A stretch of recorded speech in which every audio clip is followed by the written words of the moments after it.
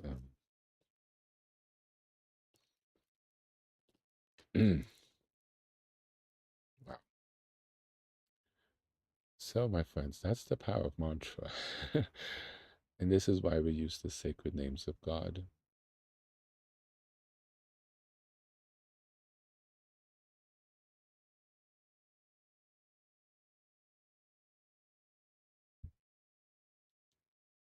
It transforms us, brings us closer to Him, purifies us, raises us,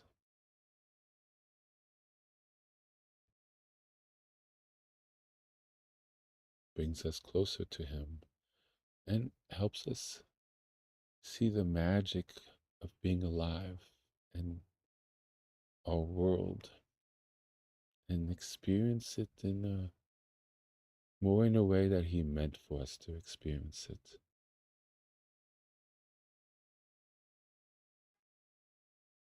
We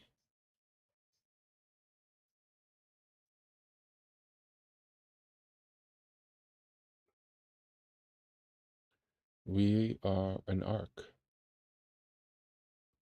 a sacristy. God lives within us.